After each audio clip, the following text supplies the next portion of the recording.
অভিমান শব্দটি উচ্চারণে যতটা নরম, অনুভবে ততটাই গভীর এবং বিস্তৃত। এটি কোনো তুচ্ছ অভিযোগ নয়, কোনো ক্ষণস্থায়ী মন খারাপও নয়, বরং এটি ভালোবাসা সেই নীরব ব্যাকরণ যা উচ্চারণহীন থেকেও অনেক কিছু বলে দেয়। যাদের প্রতি আমাদের কোনো টান নেই, যাদের উপস্থিতি বা অনুপস্থিতি আমাদের অনুভূতিকে স্পর্শ করে না, তাদের প্রতি কখনো অভিমান জন্মায় না। কারণ অভিমান জন্মাতে গেলে প্রয়োজন হয় মায়া, প্রত্যাশা আর এক অদৃশ্য অধিকারবোধ, যা কেবলমাত্র গভীর ভালোবাসার মধ্যেই নিহিত থাকে। ভালোবাসা যখন ধীরে ধীরে হৃদয়ের গভীরে শেকড় গাঁথে, তখন তার সঙ্গে সঙ্গে জন্ম নেয় কিছু অব্যক্ত প্রত্যাশা। আমরা চাই প্রিয় মানুষটি আমাদের না বলা কথাগুলো বুঝুক, আমাদের নীরবতার ভাঁজে লুকিয়ে থাকা অনুভূতিগুলো অনায়াসে পড়ে ফেলুক।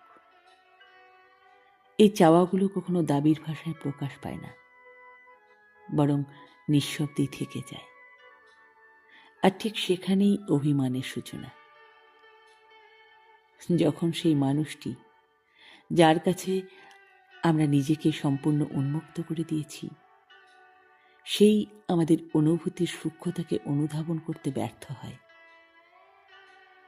অভিমান আসলে রাগ নয়, এটি এক প্রকার নিঃশব্দ আরতি। এর ভেতরে থাকে না কোনো প্রতিহিংসা বা দূরত্ব তৈরি করার ইচ্ছা, বরং থাকে আরো কাছে টানার এক আকুল আকাঙ্ক্ষা, আকুল আরতি। অভিমানের হৃদয় চায় প্রিয় মানুষটি নিজে থেকে এগিয়ে আসুক। কোনো যুক্তি নয়, কোনো ব্যাখ্যা নয়, কেবল একটু স্পর্শ, একটু যত্ন আর এক টুকরো আন্তরিকতায় যেন সমস্ত দূরত্ব মুছে যায়। এই চাওয়াটা সরল, কিন্তু এর গভীরতা অপরিসীম। দুঃখজনকভাবে আধুনিক সম্পর্কের জটিলতায় অনেকেই অভিমানকে ভুল বোঝে।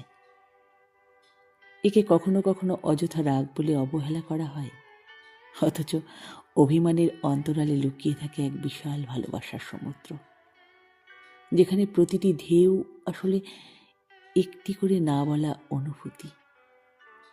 এই অনুভূতিকে বুঝতে হলে প্রয়োজন সংবেদনশীলতা, প্রয়োজন হৃদয়ের গভীরতা।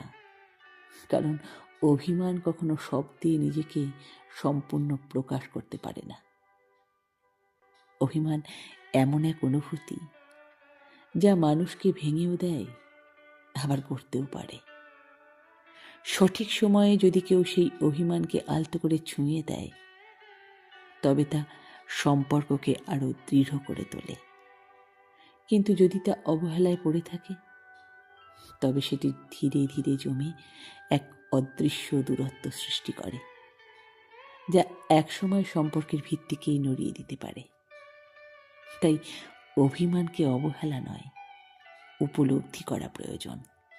কারণ এটি কোনো দুর্বলতা নয়, বরং ভালোবাসার এক সূক্ষ্ম শক্তি। যার প্রতি আমাদের কোনো অনুভূতি নেই, তার জন্য আমরা কখনো অভিমান করি না।